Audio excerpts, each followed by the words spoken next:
Istnieli raptem 5 lat. Kiedy zaczynali, najmłodszy z nich miał niespełna 16 lat. Gdy kończyli, najstarszy zbliżał się dopiero do 24 urodzin, a na koncie mieli już 7 albumów i jeden z największych rockowych przebojów – All Right Now. Czy faktycznie był to zespół jednego hitu? Dlaczego im nie wyszło? A może raczej dlaczego wyszło, jak wyszło? Co ich spotykało za długie włosy? I co mają do całej historii zespoły Heavy Metal Kids i Highway? Już teraz, w muzycznym subiektywie, zapraszam na opowieść o Free.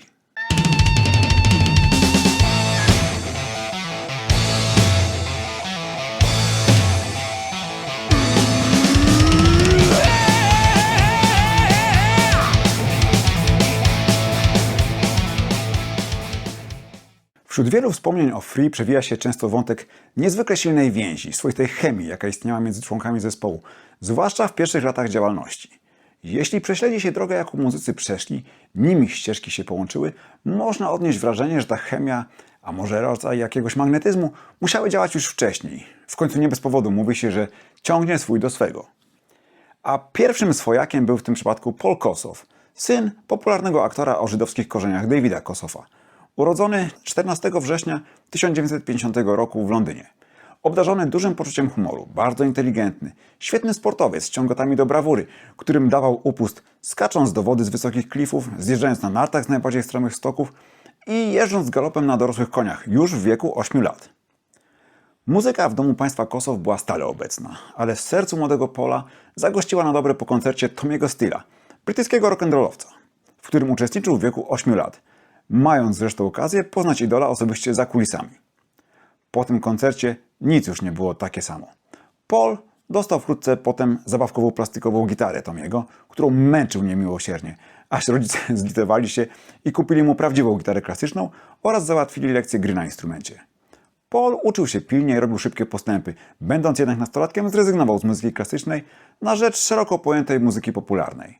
Mając 13 lat założył z kolegami z sąsiedztwa pierwszy zespół, a gdy w wieku 15 lat wywalono go ze szkoły, nie ubolewał nad tym specjalnie, wiedząc dobrze, że jego przyszłość zdecydowanie nie wiąże się z dalszą edukacją, chyba że muzyczną.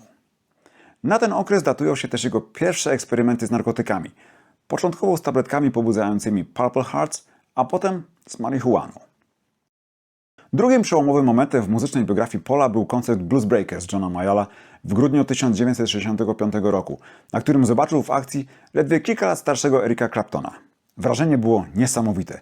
Paul wiedział odtąd, że ponad wszystko chce grać bluesa.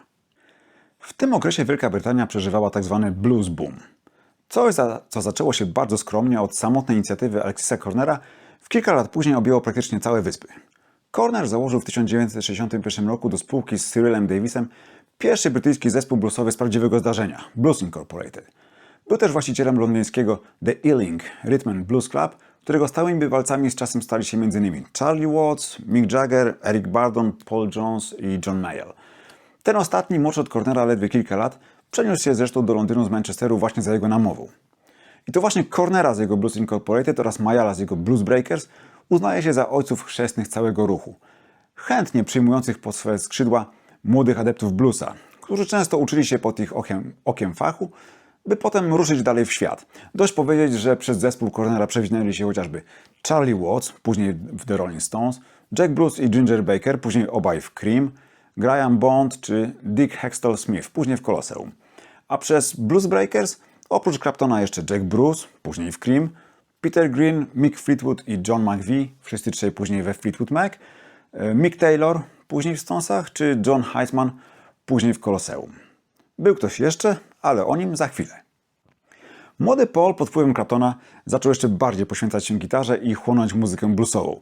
W wieku 16 lat podjął pracę w sklepie muzycznym Selmer's Music Store na Charing Cross Road w centrum Londynu. Sklep był popularny wśród muzyków i nastoletni gitarzysta mógł spotykać w nim śmietankę brytyjskiej sceny. Albo przyszłe gwiazdy, jak na przykład dopiero zyskującego sławę Hendrixa. Miał też możliwość grać na pierwszorzędnym sprzęcie, a za zarobione pieniądze mógł sobie wreszcie pozwolić na zakup wymarzonej gitary Gibsona Les Paul. Rok później, w 1960 roku, Kossoff dołączył do półprofesjonalnego zespołu bluesowego Black Cat Bones i z nim zaczął zdobywać popularność. W początkowym okresie wspierał ich ojciec Paula, z którym jeździli w krótkie trasy na prowincję. Popularny aktor wygłaszał historyjki biblijne, którymi zasłynął w radiu BBC, a których przychodziły posłuchać głównie starsze, nobliwe panie. Zaś w przerwie między jego występami na scenie na kilka numerów montowali się Black Cat Bones. Nic dziwnego, że reakcja publiczności na bluesowe standardy w stylu Rock Me Baby czy Shake Your Money Maker zwykle nie była taka, jakiej by chcieli. Najważniejsze jednak, że mogli grać. I to jeszcze nie za darmo.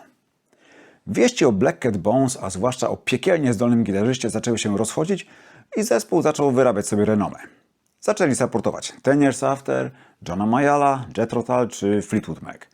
To ostatnie doświadczenie miało dla Paula największą wartość, ponieważ to oszczędny styl gry Petera Greena wpłynął najbardziej na jego dalszy rozwój jako gitarzysty. Zespół miał też okazję towarzyszyć w brytyjskich trasach amerykańskim bluesmenom, takim jak Eddie Boyd czy Champion Jack Dupree. To też był charakterystyczny element ówczesnej sceny muzycznej na Wyspach.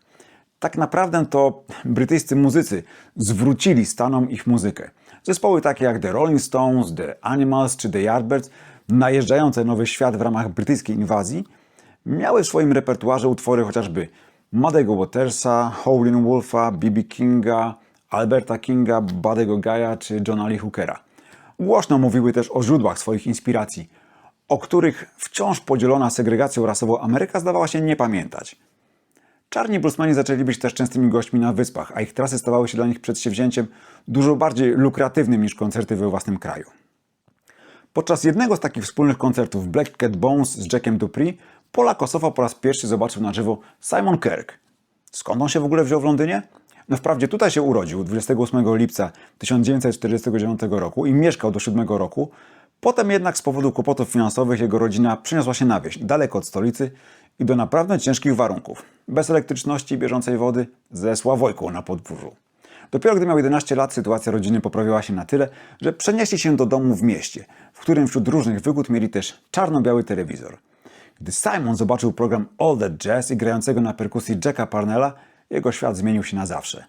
Sam zrobił sobie swój pierwszy zestaw ze starych puszek i pałek wyciętych z żywopłotu, krótszych o połowę od standardowych.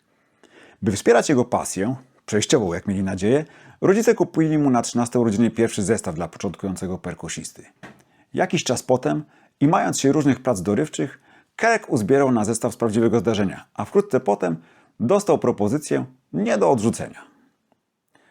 Otóż kierowca autobusu szkolnego, niejaki pan Lane, dorabiał grając na wiejskich zabawach jako DJ, puszczając przez kilka godzin muzykę ze swojej kolekcji płyt. Lane zaproponował Simonowi, by ten jeździł z nim, rozstawiał swój zestaw i grał do muzyki puszczonej z głośników. Będący samoukiem Kirke ochoczo przystał na propozycję i przez kolejne 2 lata szlifował w ten sposób swoje umiejętności. Potem zaczął grać w lokalnych zespołach, ale ciągnęło go do Londynu, bo czuł, że tylko tam może osiągnąć coś więcej. W wieku 16 lat rzucił szkołę i pojechał do stolicy, bez swoich bębnów, zabierając tylko parę pałek. Umówił się z rodzicami, że jeśli nic nie osiągnie przez 2 lata, to wróci. Zatrzymał się u krewnych i zaczął szukać zespołu.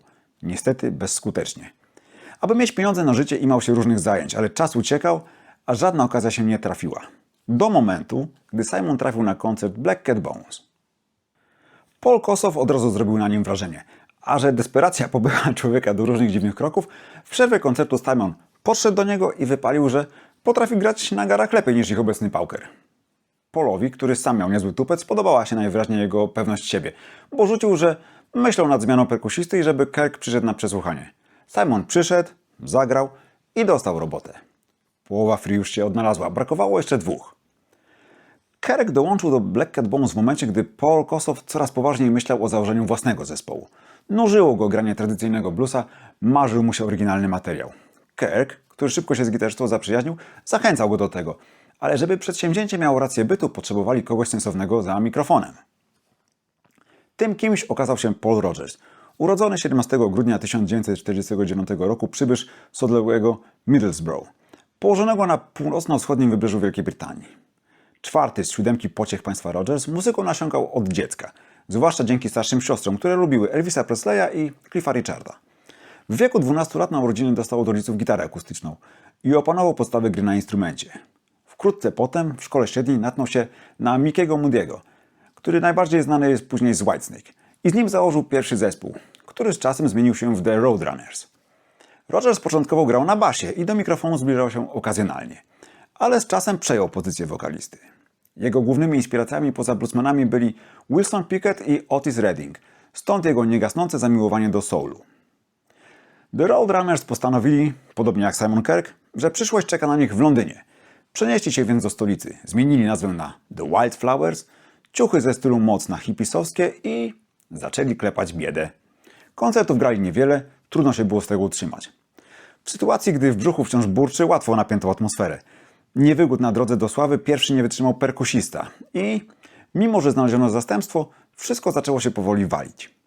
Wreszcie pozostali koledzy wrócili na północ i Rogers został w Londynie sam. Zdeterminowany, by trzymać się raz obranej drogi, dołączył do kapeli Brown Sugar i w niej zobaczył go Paul Kossoff. Gitarzysta znał już Rogersa przelotnie, wiedział co potrafi, a tego wieczora dołączył do Brown Sugar pod koniec koncertu na jam i wszystko stało się jasne. Musiał mieć tego wokalistę w swojej kapeli. Początkowo Koss chciał ściągnąć Rogersa do Black Cat Bones, ale tam wakat był zajęty. Poza tym Rogers wolał stworzyć coś zupełnie nowego. To zgadzało się z cichym planem Kossoffa i Kirka, którzy jednak, choć przekonani do Rogersa, nie rezygnowali jeszcze z Black Cat Bones. W końcu mieli stałe zajęcie i stałą kasę, a do składu brakowało jeszcze basisty. I tu na scenie pojawia się czwarty element naszej układanki.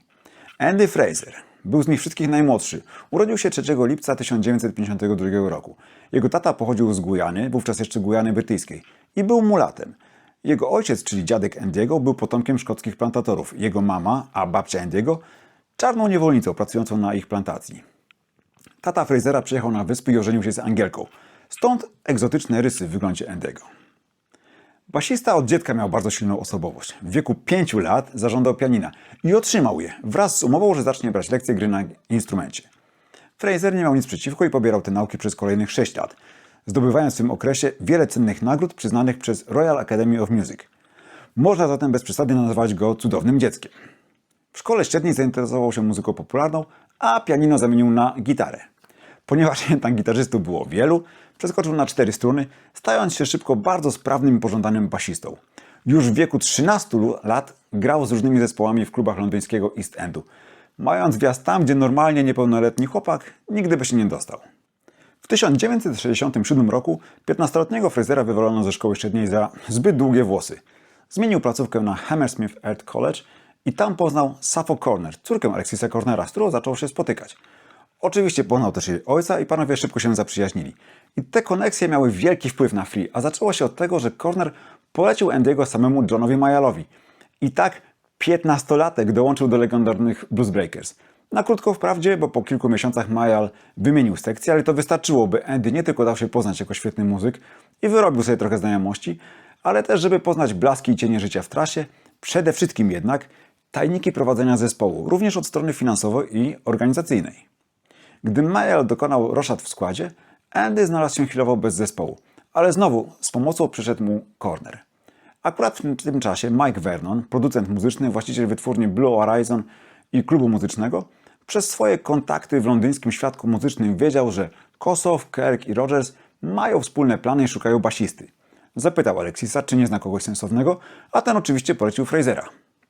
Wprawdzie na wieść o tym, że Andy grał do niedawna u Mayalla, Simon Kirke stwierdził, że na co nam ktoś, kogo Mayall właśnie wyrzucił, a słysząc, że basista ma 15 lat, tylko się utwierdził w swych uprzedzeniach.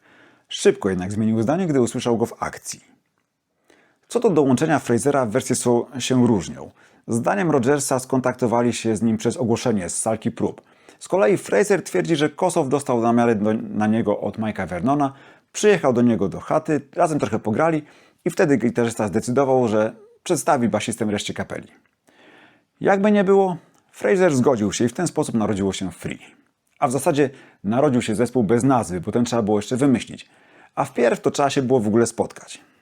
Pierwsza próba odbyła się 19 kwietnia 1968 roku w pomieszczeniu nad pubem Next Head.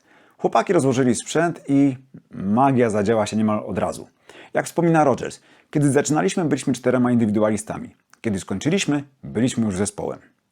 Ponoć podczas tej pierwszej próby zespół ograł już co najmniej 4 utwory, które znalazły się na debiutanckim albumie. W tym Walk in My Shadow, przyniesione przez Rogersa jeszcze z czasów Brown Sugar, Moonshine, przyniesione przez Kossoffa, do którego Paul dopisał tekst, oraz I'm a Mover. Na próbę wpadł Alexis Corner i zaliczył opad szczęki, słysząc co powstało.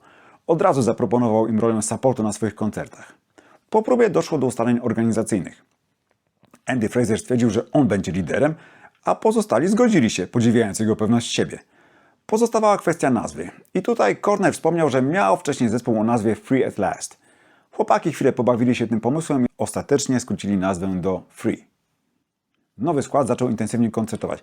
Nie tylko u boku Cornera, ale i samodzielnie. Głównie w Londynie, m.in. w klubie Marki. A tymczasem Alexis po raz kolejny wyciągnął pomocną dłoń i przedstawił ich Chrisowi Blackwellowi z wytwórni Island. Blackwell, mimo oporów innych członków zarządu, od razu przekonał się do muzyki free, pozostał jednak problem nazwy. Wszyscy w Island uważali, że trzeba ją zmienić na coś mocniejszego i bardziej intrygującego. Zasugerowano The Heavy Metal Kids. Zespół twardo obstawał przy swoim i o mało nie doszło do zerwania negocjacji, ale ostatecznie wytwórnia się ugięła. Ten triumf wzmocnił jeszcze jedność i wewnętrzną siłę zespołu. Kilka miesięcy po podpisaniu kontraktu z Island Records na początku października 1968 roku muzycy Free weszli do Morgan Studios i w kilka dni nagrali swój debiutancki album pod okiem Guy'a Stevensa z Island jako producenta oraz 17-letniego Andy'ego Jonesa, inżyniera nagrań. Andy był młodszym bratem znanego w branży Glena Jonesa, a w przyszłości miał zaliczyć współpracę m.in. z Led Zeppelin, The Rolling Stones, Ozzym Osbourne'em i Van Halen. Na płycie znalazł się przede wszystkim repertuar grany do tej pory na koncertach. Zarówno Blackwellowi, Stevensowi, jak i zespołowi zależało na oddaniu możliwie wiernie energii towarzyszącej żywiołowym występom kwartetu. I zamysł udało się zrealizować, osiągając dość surowe brzmienie, a nawet zostawiając na płycie sprzężenia. Zresztą trudno byłoby je usunąć, bo materiał był grany na żywo.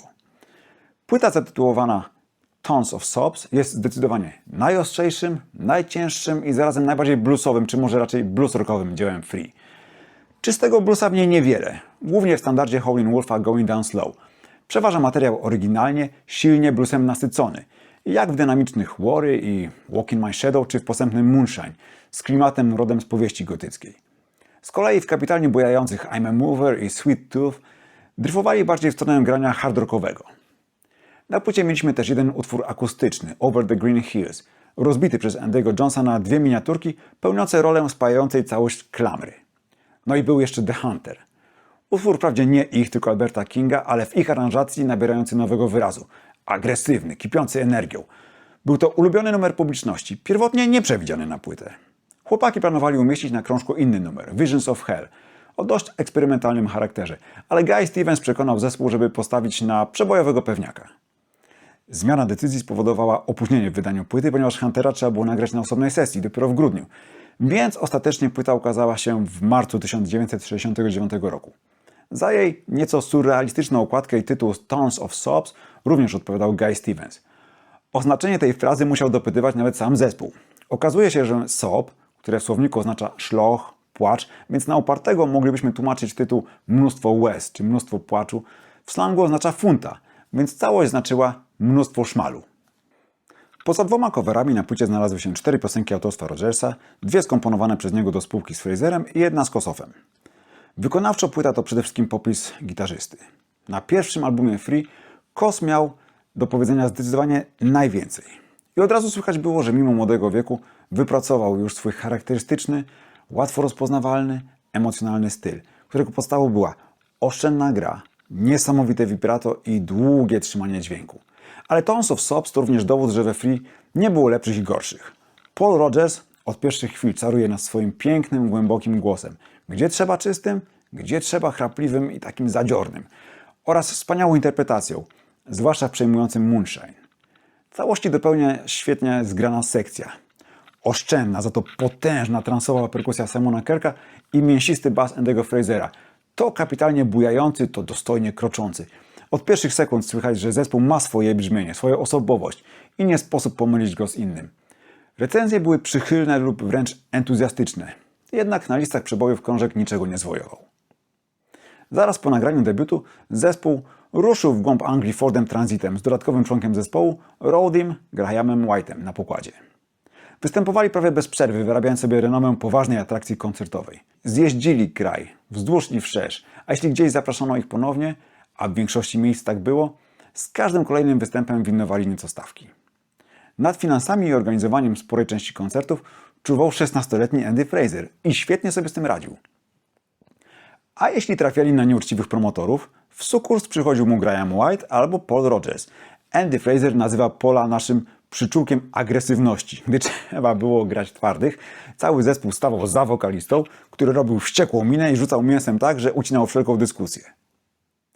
Czasem zespół spotykał się, ze względu na wygląd, zwłaszcza długie włosy, z uprzedzeniami i nierównym traktowaniem w hotelach, gdzie się zatrzymywali. Przy jednej z takich okazji nie wpuszczono ich do hotelowej restauracji, chociaż byli gośćmi. Chłopaki machnęli na to ręką, wypalili sporo zielska u siebie w pokoju, a po kilku godzinach, skoro mieli zakaz wejścia do restauracji, postanowili obsłużyć się sami, w kuchni. Zabrali sporą część pieczeni przygotowanych na następny dzień, dorzucili do nich najlepsze wina z piwnicy hotelowej i wszystko to zmucili. Aby uniknąć nieprzyjemności, następnego dnia opuścili hotel zadziwiająco wcześnie. W innych przypadkach wykorzystywali małego Frasera, by przyciskał się po nocy przez okienko do wydawania posiłków i wynosił z kuchni coś na ząb.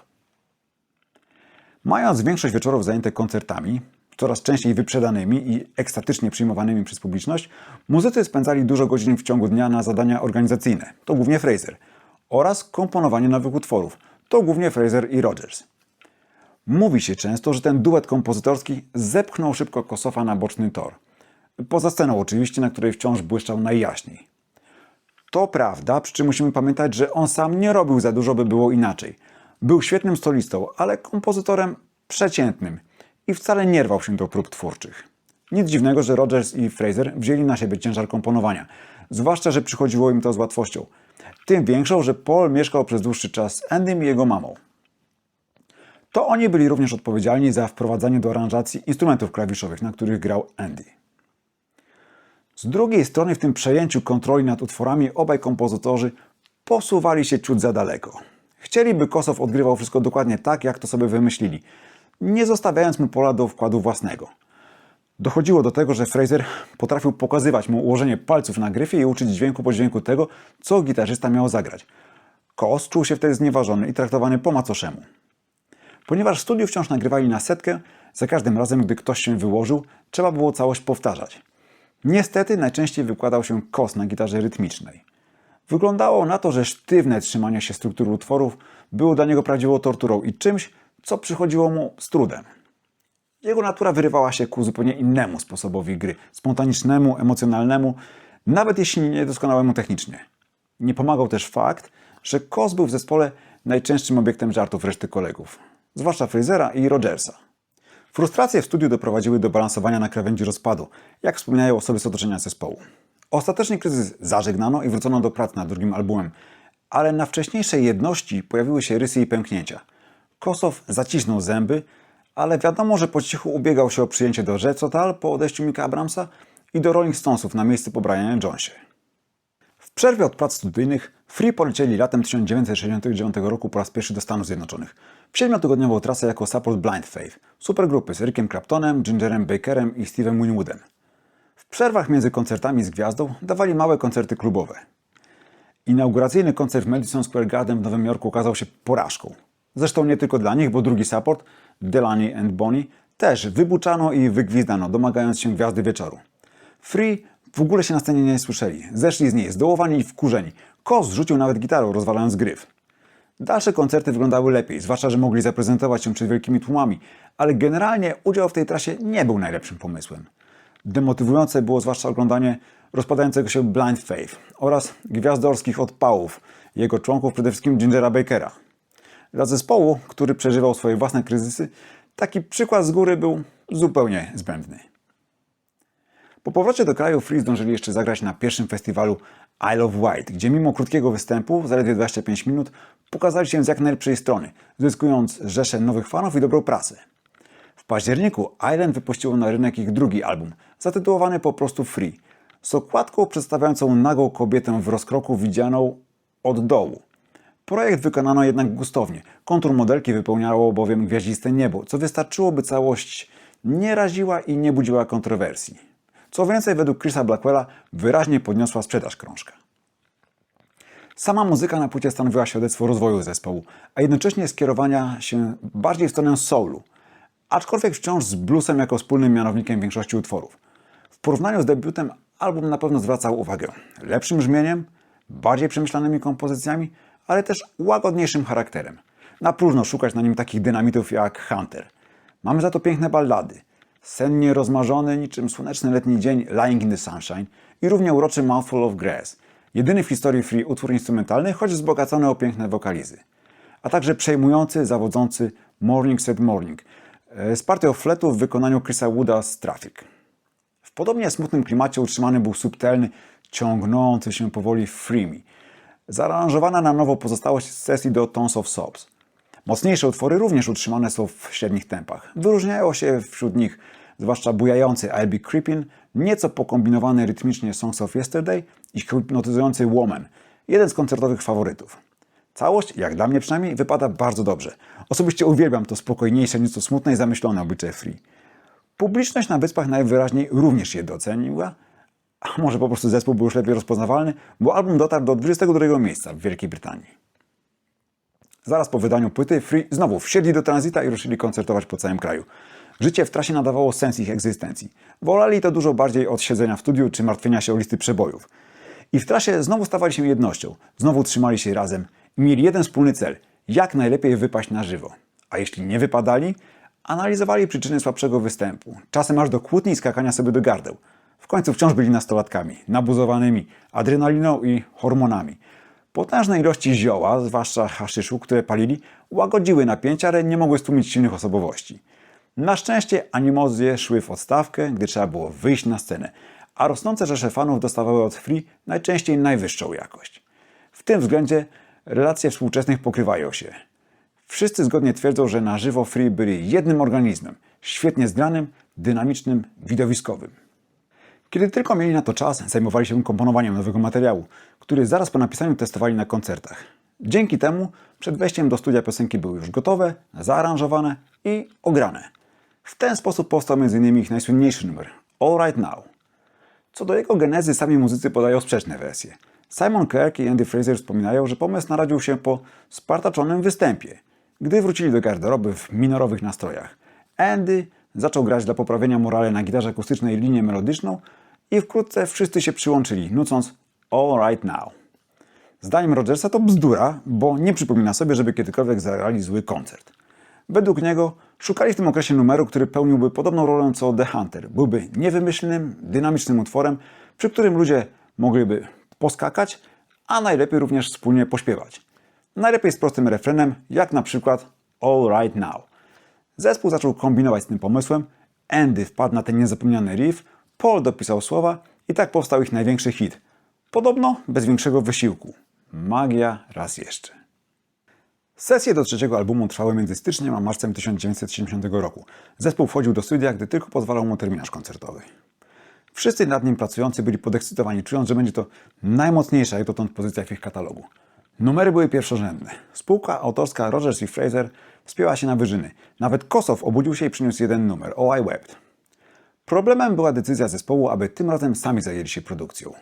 Efekt końcowy nie powalał i Chris Blackwell zarządził jak najszybszy remix, co oczywiście opóźniło wydanie albumu i wywołało napięcie między zespołem a wytwórnią. A ciężką atmosferę zagęściła jeszcze decyzja Blackwella, wyczuwającego komercyjny potencjał All Right Now, aby utwór skrócić na potrzebę wersji singlowej. Zespół wyraził swoje niezadowolenie, stając w klasycznym układzie za Rogersem, ale tym razem nie było zmiłuj się. Blackwell pozostał nieugięty. Numer skrócono, wydano na singlu pod koniec maja 1970 roku i świat oszalał na punkcie Free.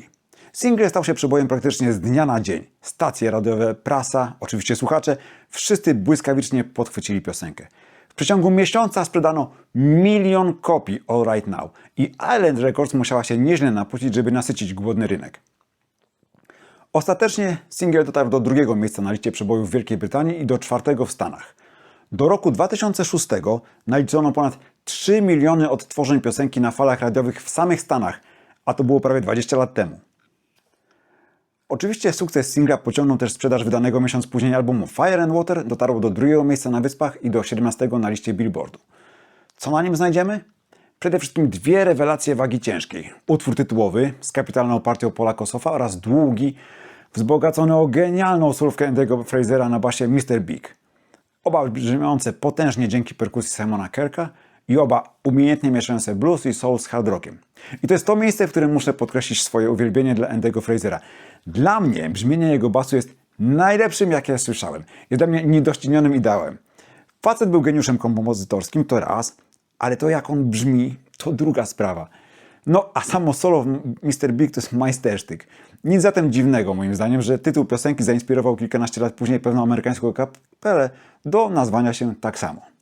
Poza nimi mamy jeszcze przyjemnie bujające Remember, wywodzące się z dawnego kawałka Woman by the Sea, balladowe Oh I Wept, przejmujące Heavy Load z pięknymi klawiszami Frasera i poetyckim tekstem Rogersa oraz delikatne, cudownie snujące się Don't Say You Love Me. A na koniec oczywiście dziarskie uderzenie w postaci All Right Now. I to jest jeden z tych numerów, przy których trudno siedzieć w miejscu. Od pierwszych dźwięków poziom energii i pozytywnych wibracji osiąga maksimum. A przecież obok fantastycznego, skocznego riffu i wpadającego w ucho refrenu, mamy w nim ten wyśmienity dialog Rogersa rozpisany na chłopaka i podrywaną dziewczynę, zaśpiewany w sposób niezmiennie wywołujący uśmiech. Chcecie wiedzieć, jak to jest, gdy się ma 18 lat, świeci słońce i życie jest piękne? Wystarczy włączyć All Right Now. Tylko najlepiej z albumu, bo wtedy nie ominie Was pełna wersja wyśmienitej solówki Paula Kossofa. Wraz z wydaniem All Right Now i płyty Fire and Water na Wyspach wybuchła Freemania. Oferty koncertowe zaczęły napływać ze wszystkich stron, podobnie jak zaproszenia do stacji radiowych czy programów telewizyjnych. To ostatnie akurat nie zawsze się chłopakom podobało, bo na przykład słynnym Top of the Pops przekonali się, jak wygląda czar telewizji. Kazano im grać z pół playbacku, tylko Rogers faktycznie śpiewał podczas nagrania. Dużo przyjemniejszy był fakt, że stawki za koncerty gwałtownie podskoczyły i zamiast 200 funtów zespół mógł bez zająknięcia żądać 1000. W tej sytuacji fochy na Blackwella przestały mieć sens i o urazach między zespołem a wytwórnią zapomniano. Natomiast zaczęto poważnie się obawiać o rzeczywiste urazy, bo sytuacja na koncertach powoli zaczęła się wymykać spod kontroli. Na występy Free tłumy zaczęły walić, i to dosłownie, drzwiami i oknami. Na widowni zaroiło się od piszczących nastolatek jak z czasów Beatlemanii. Zespół miewał problemy z przedarciem się przez tłumy fanów, by dotrzeć na koncert. A same występy nieraz musiano przerywać, zaraz po rozpoczęciu z powodu histerii fanów, a nawet wybuchających zamieszek. Istne wariactwo. W lipcu 1970 roku Free odbyli trasę po Niemczech i Holandii, powiększając grono swoich fanów, ale też kolekcję doświadczeń mniej przyjemnych. W niektórych hotelach wciąż odmawiano im obsługi z powodu wyglądu, a w Hadze chłopaków nie wpuszczono do klubu Tiffany's ze względu na długie włosy Rogersa. I co najśmieszniejsze, podczas sporu z bramkarzem z lokalu dochodziły ich dźwięki All Right Now.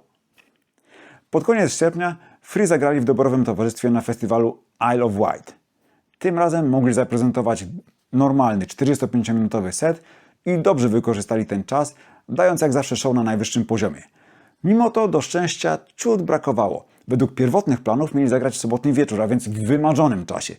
Ale ze względu na opóźnienia i przedłużone koncerty innych wykonawców przeniesiono ich na niedzielne popołudnie. Też dali czadu, ale ten niedosyt pozostał. Sukces All Right Now obnażył, niestety, też drugie oblicze sławy i muzycznego biznesu. Od początku byli krytycy zarzucający zespołowi sprzedanie się. Tacy się zawsze znajdą, to jest standard. Gorzej, że dużo więcej ludzi chciało, by dalej się sprzedawali. Wytwórnia, radio, prasa, publiczność, wszyscy domagali się kolejnego All Right Now. Mało kto lubi pracować pod presją, Free nie byli wyjątkiem. Do czwartego albumu komponowali inaczej niż zwykle, w większości podczas pobytu w studiu, cały czas mając z tyłu głowy, że potrzebny będzie przebojowy singiel. Ich wysiłków nie ułatwiały rysujące się coraz wyraźniej podziały w zespole. Paul Kossoff i Simon Kirke ciągnęli w stronę cięższej muzyki, mocno zakorzenionej w bluesie. Paul Rogers i Andy Fraser ciągnęli w stronę soulu, a także eksperymentowali z nowymi brzmieniami, np. z muzyką country. Poza tym Kossoff czuł się coraz gorzej psychicznie. Dużym ciosem, jaki na niego spadł, była wiadomość o śmierci Jimiego Hendrixa 18 września 1970 roku. Koss bardzo go cenił. Po cichu nawet może liczył, że kiedyś coś razem nagrają. Niespodziewane odejście idola wstrząsnęło nim. Według Simona Kirka, który przyjaźnił się z Kossem, gitarzysta załamał się. Przestał jeść i doprowadził się do okropnego stanu, zupełnie jakby sam chciał umrzeć. Koss chciał nawet lecieć na pogrzeb Hendrixa do Seattle, ale Simon mu to wyperswadował. Taki wyjazd pokrzyżowałby ich plany nagraniowe i koncertowe. Skończyło się na przesłaniu żałobnego wieńca, ale podczas sesji do nowego albumu Koss nie był sobą. Stracił dawne poczucie humoru, był mocno wycofany i nieszczęśliwy. Negatywny wpływ na jego samopoczucie miało też ewidentne spychanie go na drugi plan. W studiu zaczynał czuć się jak piąte koło u wozu, jak muzyk sesyjny, któremu mówi się co, kiedy i jak ma zagrać. Przez wielu dziennikarzy był uznawany za lidera, największą gwiazdę w zespole. W studiu był ledwo cieniem swojego scenicznego ja. Wpływ na to mieli oczywiście Rodgers i Fraser, odpowiedzialni za lwią część materiału, a tym samym za kierunek, w którym zespół podążał. Coraz więcej przestrzeni anektowanej przez instrumenty klawiszowe Andy'ego oznaczało coraz mniej miejsca dla gitary.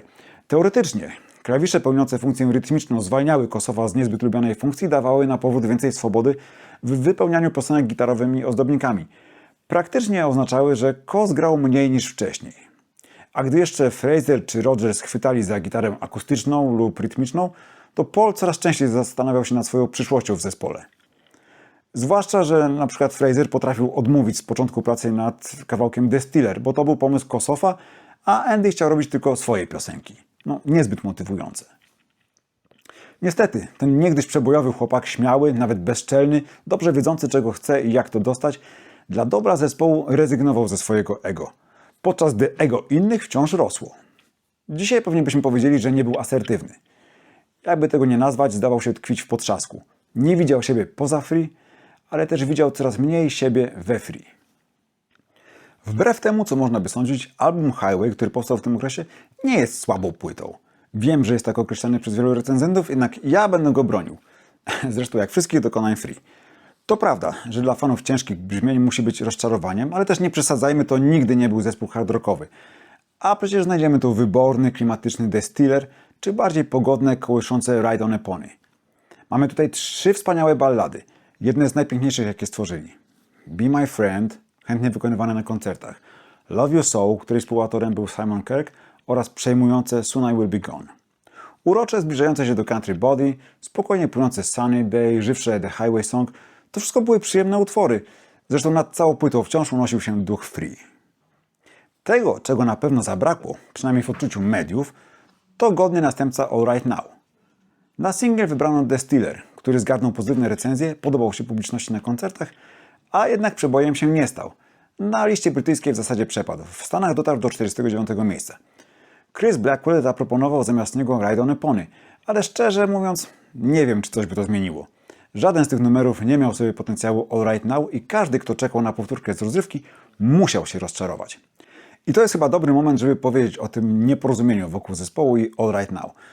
Czy może w ogóle o klątwie tego numeru. Bo tak naprawdę, jeśli posłuchamy całej dyskografii Free, jasnym się stanie, że ich największy hit był bardziej genialnym wypadkiem przy pracy niż szczytowym osiągnięciem. W rzeczywistości ten numer schodzi dość daleko od głównej ścieżki, którą zespół podążał. Na co dzień oni grali inną muzykę. Mniej skoczną, mniej rozrywkową, bardziej poważną, zadumaną, melancholijną, momentami mroczną. Z tej perspektywy to Stealer jest bardziej w ich stylistyce. I jeśli przyjmiemy taką perspektywę, jasnym się stanie, że to nie oni mieli problem ze swoim repertuarem, tylko raczej ta część publiczności, która dowiedziała się o ich istnieniu wraz z All Right Now i oczekiwała, że zespół będzie teraz dostarczał więcej takich kawałków. I to jest przekleństwo, które moim zdaniem wciąż się za tym zespołem ciągnie. Okej, All Right Now zapewniło im nieśmiertelność, ale też wypaczyło prawdę o nich.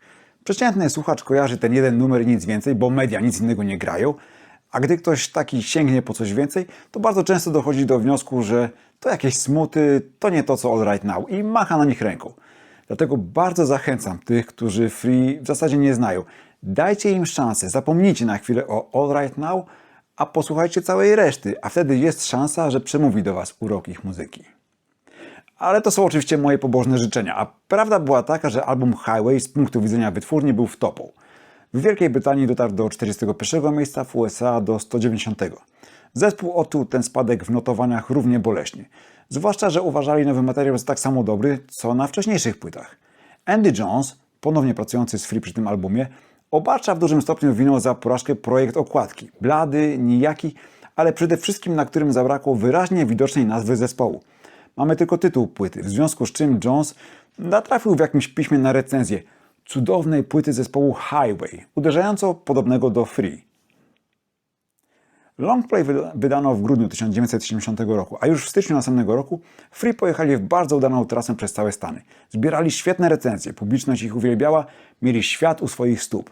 Po powrocie odbyli równie udaną trasę po wyspach, a potem, naciskani przez Island Records, weszli do studia, by nagrać przebój na zamówienie. Wyszła z tego krótka, przyjemna piosenka My Brother Jake, wydana w kwietniu 1971 roku, która szybko wspięła się na 4. miejsca brytyjskiej listy przebojów. Podczas wizyt w studiu zespół przystąpił też do pracy nad materiałem na kolejny album, ale wtedy wszystko zaczęło się psuć.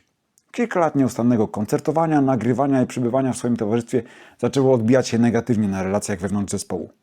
O dziwo, główne pęknięcie nastąpiło na linii Rodgers-Fraser.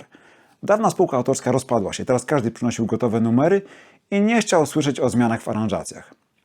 W dodatku Rodgers poczuł się na tyle silny, że zaczął kwestionować różne decyzje Frasera, który do tej pory uważał się za jedynego pana i władcę.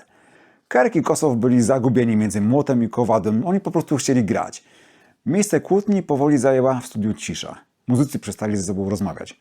W końcu zaczęły się rozmowy o rozwiązaniu zespołu, na które ostatecznie wszyscy się zgodzili. Był to moment, który najlepiej pokazuje i sami muzycy przyznają to po latach ich niedojrzałość. Najstarszy Kirk miał raptem 22 lata, a Fraser niecałe 19. Swoją muzykę traktowali bardzo poważnie, ale cała reszta zwyczajnie ich przerastała. Nagły sukces, a potem odwrócenie fortuny, szalona atmosfera koncertów w przepełnionych histerycznymi tłumami salach, ciągłe życie w trasie, ciągłe nadużywanie narkotyków, naciski ze strony wytwórni, wścibstwo mediów. To byłoby za dużo dla wielu dojrzałych osób. Na tym etapie zdecydowanie zabrakło dobrego menadżera, który zarządziłby rok wakacji lub coś podobnego. Johnny Glover, który opiekował się zespołem z ramienia wytwórni, nie był dopuszczany tak blisko, by wiedzieć o kryzysie i podjętej decyzji. Andy Fraser świetnie wywiązywał się ze swoich obowiązków, ale w pewnym momencie Free wkroczyli na taki poziom, na którym należało część z nich oddać, zanim staną się nie do udźwignięcia. Zamiast tego zadecydowano o rozstaniu. I oczywiście, choć decyzję podjęto wspólnie, nie wszyscy byli z tego powodu szczęśliwi. Kirk, a zwłaszcza Kossoff, wcale nie chcieli końca Free. Po prostu podporządkowali się, nie widząc za bardzo innego wyjścia. Muzycy postanowili jednak dopełnić zobowiązań koncertowych i polecieli w trasę po Japonii i Australii. Dopiero w samolocie mówiąc Gloverowi o swojej decyzji. Kolejne tygodnie, mimo udanych koncertów, były towarzyskim koszmarem. Fraser separował się od reszty, jadał osobno. Napięcie między nim a Rodgersem było tak duże, że Glover obawiał się rękoczynów. W tej sytuacji odwołał zaplanowaną trasę po Stanach. Koncert zagrany 9 maja 1971 roku na torze wyścigów konnych Randwick w Sydney był ostatnim występem Free. Tak przynajmniej zakładano. Na otarcie łez fani otrzymali w czerwcu 1971 roku doskonały album koncertowy Live, dokumentujący występy z Sunderland i Croydon z zeszłego roku. Płyta zawierała 7 utworów zarejestrowanych na żywo. Same klasyki, m.in. All Right Now, Mr. Big, Fire and Water czy The Hunter oraz nowy utwór studyjny Get Where I Belong. Piękną balladę będącą pozostałością po sesjach do singla My Brother Jake. Koncertówka, mimo pewnych niedociągnięć technicznych, stanowi świetny wgląd w żywioł, jakim było Free na scenie i obok albumu Fire and Water jest chyba ich najlepszą wizytówką. Nic dziwnego, że w Anglii dotarła do 4. miejsca na liście przebojów. W Stanach zajęła miejsce 89. Po rozstaniu wszyscy muzycy założyli dość szybko nowe zespoły. Rodgers, 3-osobowy Peace. Fraser, Toby, również trio. Kossoff i Kirk połączyli siły z poznanym w Japonii basistą Tetsu Yamauchi oraz grającym na instrumentach klawiszowych Johnem Mandrickiem, ksywka Rabbit. Tworząc kwartet o niezbyt oryginalnej nazwie Kossoff, Kirk, Tetsu, Rabbit. Teoretycznie zatem wytwórnia Island oraz wierni fani dostali w zamian za Free aż 3 nowe zespoły. Problem w tym, że niewiele z tego wynikło. Peace trochę koncertowało, ale ich prace studyjne nie zostały zwieńczone żadnym oficjalnym wydawnictwem. Podobnie w przypadku kapeli Frasera, przy czym oni nawet koncertów dali raptem kilka. O dziwo, biorąc pod uwagę wcześniejsze narzekania na twórczą niemoc Kossa, to kwartet gitarzysty i perkusisty Free okazał się najbardziej płodny, nagrywając album zatytułowany zwyczajnie Kossoff, Kirk, Tetsu, Rabbit. Połowa numerów na płycie była autorstwa Rabbita, reszta Kossoffa i Kirka. Album momentami przypominał dokonania Free, głównie za sprawą gitary Kossa. Zespołowi brakowało jednak wokalisty z prawdziwego zdarzenia. Większość kawałków zaśpiewał Rabbit, 2 Kirk, a 1 Kossoff. Było poprawnie, ale bez szału. Sam album był jednak bardzo ważny również ze względów terapeutycznych, ponieważ po rozwiązaniu Free gitarzysta zupełnie się zatracił w narkotykach. Kupił od Chrisa Blackwella londyński dom przy Goulburn Mews, niedaleko Portobello Road, który szybko zamienił się w Mekkę ćpunów.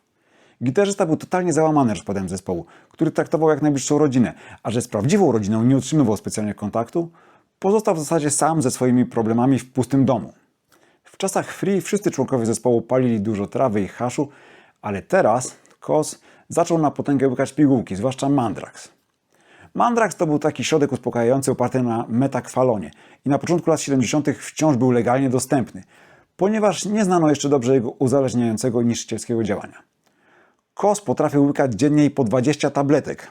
pozostając cały czas w stanie odurzenia, nie ruszając się praktycznie z domu, nie odsłaniając okien, odpływając przy katowanych w kółko albumach Hendrixa. Co gorsza, nie potrafiąc odmawiać, wpuszczał do siebie wszystkich gości, również szemranych, którzy przynosili najróżniejszy towar i hojnie nim częstowali. Nie zawsze nawet z myślą o zysku, czasem żeby po prostu się nawalić ze słynnym muzykiem. W efekcie dom, o który Kos specjalnie nie dbał, bo nie tylko nie chciał, ale i nie potrafił, zaczął przypominać Melinę. Przyjaciele, zwłaszcza Simon Kirke, starali się mu pomóc jakoś wyciągnąć go z tego bagna. I taką odskocznią miał być właśnie nowy zespół i nagrywanie albumu. Ale zanim płyta została oficjalnie wydana, doszło do nieoczekiwanej reaktywacji Free. Kto ją zainicjował? Tu wspomnienia się różnią. Johnny Glover, atakowany co rusz propozycjami zorganizowania koncertów Free przez różnych promotorów, zaczął namawiać Rogersa, aby zeszli się chociaż na prawdziwą trasę pożegnalną, której nigdy nie mieli. Z kolei Andy Fraser, znając fatalny stan Kossofa, uznał, że ponowne zejście się może pomóc ocalić go przed nim samym. A Kirke i Rogers przyklasnęli temu pomysłowi. Nie da się jednak ukryć, że mocnym argumentem były też łatwe i duże pieniądze do zgarnięcia oraz fakt, że poprzednie miesiące uświadomiły basiście i wokaliście, że najlepiej wychodziło im jednak wspólne działanie. Największe opory miał o dziwo sam gitarzysta, mocno już wtedy wyalienowany, ale ostatecznie dał się namówić. Oficjalną wiadomość o powrocie Free podano w grudniu 1971 roku, a już w styczniu przedstawiono szczegóły pożegnalnej trasy po Wielkiej Brytanii, USA i Japonii. W Anglii fani zareagowali entuzjastycznie, gotując im niezapomniane przyjęcie. Znowu koncerty były wyprzedane, sale przepełnione, reakcje histeryczne. W Liverpoolu Free pobili nawet rekord frekwencji ustanowiony wcześniej przez Led Zeppelin. Sam zespół prezentował jak zwykle rewelacyjnie, aczkolwiek zdarzały się też zgrzyty, zwłaszcza podczas ostatniego koncertu trasy, przerwanego zaraz na początku z powodu niedyspozycji Kossofa, zapewne z powodu narkotyków. Za kulisami sprawy nie wyglądały jednak zbyt różowo. Nie było dawnej jedności i ducha braterstwa, mimo że reaktywacji przyświecała przecież szczytna idea. Fraser nie rozmawiał z Rogersem i trzymał się raczej na uboczu. Kossoff łykał garściami pigułki, był albo odurzony, albo wpadał w huśtawkę nastrojów. Kirke zaczął sporo pić, a napięcie wzrosło jeszcze, gdy zespół zainstalował się w studiu, żeby jednak popracować nad jeszcze jednym albumem studyjnym.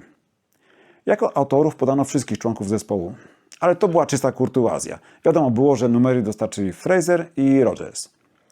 Tym razem nikt nie mówił Kossowi, co, jak i gdzie ma grać. Mógł więc szukać interesujących go brzmień i cieszyć się tym widmem wolności. Muzycznie album zatytułowany Free at Last, czyli tak jak pierwotna nazwa zespołu zasugerowana przez Alexisa Cornera. To klasyczne Free, co słychać od rozpoczynającego longplay całkiem ostrego Catch a Train. Z mocniejszych numerów mamy też Traveling Man i wydany na singlu przebojowy Little Bit of Love. Klimatycznie robi się w Soldier Boy, szkoda, że tak krótkim, oraz Guardian of the Universe i Magic Ship z pięknymi refrenami. W mocno opartych na klawiszach Sail On i Goodbye oraz akustycznym, nieco podniosłym Child też czuć było stare dobre Free. Może nie była to ich najmocniejsza płyta, ale fani byli zadowoleni. Zanim krążek się ukazał, w kwietniu 1972 roku Island wydało płytę Kossoff Kirke Tetsu Rabbit. Recenzje były raczej przychylne, ale i tak wszyscy czekali na nowe dzieło Free. W międzyczasie zespół ruszył w trasę po USA, mając grać m.in. z Joe Cockerem, Fleetwood Mac i The Faces. Zaplanowane na minimum 60 koncertów tournée okazało się porażką. Kossoff już na pierwszym koncercie był niedysponowany, potem bywało różnie. Nawet kiedy stawiał się na scenie, potrafił być tak odurzony, że lepiej gdyby go nie było. Fani mieli łzy w oczach, patrząc na to, co się z nim działo. Poza sceną też nie układało się najlepiej. Wróciły stare konflikty i urazy, a nowe problemy podgrzewały tylko atmosferę. W dodatku doszło do wypadku. Wierny roadie zespołu, Jim McGuire, zatruł się tlenkiem węgla i zmarł. To podłamało morale wszystkich i przepełniło czarę goryczy. Po kolejnej awanturze na backstage'u Kossoff stwierdził, że chrzani to i wraca do kraju. Występy Free trzeba było odwołać i zespół wrócił z podkolonym ogonem na wyspy. Album Free at Last ukazał się w czerwcu i w Anglii dotarł do 9 miejsca, zaś single Little Bit of Love sięgnął 13. Było to lekkie rozczarowanie, a i tak niewielkie w porównaniu z decyzją Frasera, który stwierdził, że na dobre odchodzi z zespołu. Free mieli wtedy zakontraktowane 2 koncerty w Japonii i 2 za żelazną kurtyną na Węgrzech i postanowili je mimo wszystko zagrać, na tempo włączając za Andiego do składu ludzi, którzy znali już repertuar, czyli Tetsu i Rabbita. Ale to nie był koniec kłopotów. Przed wlotem okazało się, że muszą lecieć bez Kossoffa, który nie był w stanie grać i którego potajemnie chciano poddać terapii neuroelektrycznej, aby wyciągnąć go z nałogu. W tej sytuacji postanowiono, że na gitarze będzie grał Rogers I ostatecznie kraj kwitnącej wiśni oraz Węgry odwiedzili tacy quasi-free.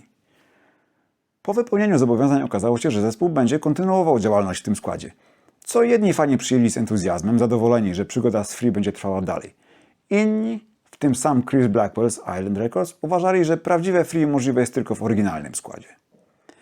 Aby pokazać niedowiarkom, że się mylą, zespół rozpoczął pracę nad nowym albumem i ruszył w trasę po kraju, chcąc przedstawić nowych członków brytyjskiej publiczności. Pierwsze koncerty poszły nieźle, chociaż z formą Kossofa bywało różnie. W połowie trasy gitarzysta wylądował jednak w szpitalu po ataku padaczki, jednym z ubocznych efektów odstawienia Mandraxu. Trasę przerwano na 2 tygodnie i dokończono, gdy Paul poczuł się lepiej.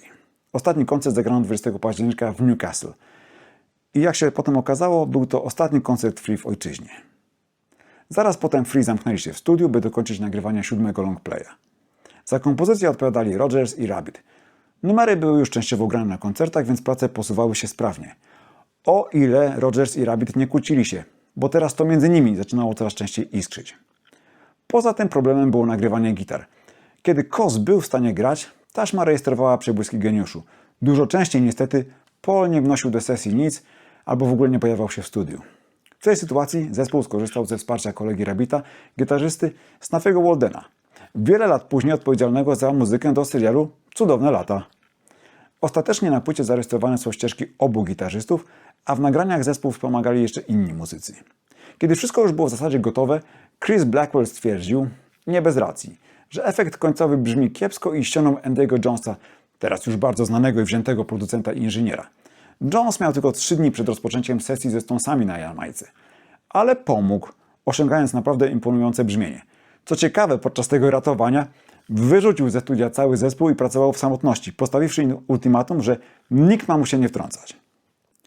Album Heartbreaker ukazał się w styczniu 1973 roku i pokazywał unowocześnione oblicze Free. Nie chodziło wyłącznie o brzmienie. Numery takie jak przebojowy Wishing Well czy potężny, wyśmienity utwór tytułowy bliskie były estetyki hard rockowej. Wspaniale prezentowało się Come Together in the Morning z bardzo chwytliwym refrenem, czy rewelacyjnie zaśpiewane przez Rodgersa Common Mortal Man. Były też utrzymane w klimacie Southern Rocka Traveling in Style oraz spokojniejsze Muddy Water i Easy on My Soul. Całość zamykał dramatyczny, nieco mroczny Seven Angels. Mimo że Paul Kossoff praktycznie odszedł z zespołu pod koniec sesji i został wymieniony na okładce jako muzyk sesyjny, jego gitarę dało się słyszeć w większości kompozycji, również w Wishing Well, chociaż błąd w opisie płyty o tym nie informuje. Jak na finalne dzieło, było to udane pożegnanie, a jego jakość doceniła też publiczność. Longplay dotarł do 9. miejsca w Wielkiej Brytanii i 49. w USA, a singiel Wishing Well spiął się na Wyspach na miejsce 7. Ponieważ album sprzedawał się wyjątkowo dobrze w Stanach, podjęto decyzję, by trasę promocyjną zacząć za oceanem, u boku zespołu Traffic. Na Kossa nie można było liczyć, Rodgers nie czuł się na siłach, by udźwignąć taką odpowiedzialność, zaczęto szukać oficjalnego zastępcy. Ponieważ Snuffy Walden odmówił, do składu zaproszono czarnoskórego, 2-metrowego Wendella Richardsona z grupy Osibisa. I tak Free ruszyło w swoje ostatnie tournée. Niestety, w trakcie trasy Chris Blackwell odwołał Johna Glovera, menadżera Free, aby zajął się Amazing Blonder, innym zespołem ze stajni Island Records, który równocześnie koncertował po Stanach. Sam Blackwell całą uwagę poświęcał swoim ulubieńcom z Traffic. Bez kogoś, kto kontrolowałby muzyków i regulował napięcia między nimi, konflikty na osi Rodgers-Rabbitt wybuchły ze zdwojoną siłą. Jakimś cudem zespół dotrwał do końca trasy, ale zaraz potem drogi muzyków się rozeszły. Każdy zajął się swoimi sprawami i nic nie wskazywało na to, by jeszcze mieli ze sobą współpracować. Kilka miesięcy później, latem 1973 roku, wytwórnia Island oficjalnie potwierdziła koniec zespołu. Free odeszli tym razem na zawsze, po cichu i bez pożegnań. Dalsze losy muzyków z oryginalnego składu to temat na osobny odcinek, jak nie więcej. Zatem teraz tylko kilka słów w telegraficznym skrócie. Jeszcze w tym samym roku Paul Rodgers i Simon Kirke do spółki z Mickiem Ralphsem z Mott the Hoople i Bozem Barrelem z King Crimson założyli Bad Company, z którym osiągnęli światowy sukces. Andy Fraser założył zespół Sharks, ale szybko z niego zrezygnował, powołując do życia Andy Fraser Band. Nie powtórzył z nim sukcesu Free, ale ma na koncie kilka przebojów skomponowanych dla innych artystów. Paul Kossoff do końca swoich dni borykał się z coraz poważniejszym uzależnieniem od narkotyków. Zdołał wydać jeszcze album solowy Backstreet Crawler w 1973 roku oraz powołać do życia tak samo nazwany zespół, z którym nagrał 2 płyty, The Bands Play On w 1975 i Second Street, wydaną rok później, już po jego śmierci. Zmarł 19 marca 1976 roku na pokładzie samolotu z Los Angeles do Nowego Jorku w wyniku obrzęku mózgu i płuc. Miał 25 lat. Wraz z jego odejściem wszelkie nadzieje na ewentualny powrót Free zostały definitywnie pogrzebane. Free istnieli na dobrą sprawę raptem 5 lat. Często mówi się o zmarnowanym potencjale i niespełnionych oczekiwaniach, ale trzeba na pewno słusznie. W końcu zostawili po sobie 7 albumów z naprawdę mocnym materiałem. Dorobili się kilku przebojów, w tym jednego evergreena, a ich koncerty przyciągały dzikie tłumy i zyskały status legendarnych. Od pierwszej płyty mieli swój charakterystyczny styl, który umiejętnie rozwijali, niezwykle wyraziste brzmienie i wyjątkowy dar tworzenia piosenek pełnych emocji. Od dekad są wzorem dla kolejnych pokoleń rockowych zespołów. Paul Rodgers jest niezmiennie wymieniany wśród najwybitniejszych wokalistów, a Paul Koso wśród najlepszych gitarzystów wszechczasów. To chyba jednak nie tak mało, prawda? Dlatego tym bardziej zachęcam, zwłaszcza tych z Was, którzy kojarzą tylko All Right Now, do zagłębiania się w ich muzyce, bo znajdziecie tam mnóstwo kapitalnych piosenek, zarówno czadowych, jak i niezwykle subtelnych, co jednak najważniejsze, granych zawsze z wielkim serduchem. Najlepiej przygodę z Free zacząć od płyty Fire and Water albo składanki The Free Story, ale możecie też skorzystać z playlisty, którą znajdziecie na kanale Muzyczny Subiektyw. A teraz dziękuję Wam serdecznie za Wasz czas i uwagę. Jak zwykle zachęcam do subskrypcji, lajkowania, komentowania i udostępniania. Zapraszam też na fanpage Muzycznego Subiektywu na Facebooku. A jeśli ktoś miałby ochotę wesprzeć rozwój kanału, to jest już możliwe postawienie symbolicznej kawki na stronie supi.pl. Link znajdziecie w opisie odcinka i w opisie kanału. Bardzo dziękuję za wszelkie okazywane przez Was wsparcie i do zobaczenia niebawem.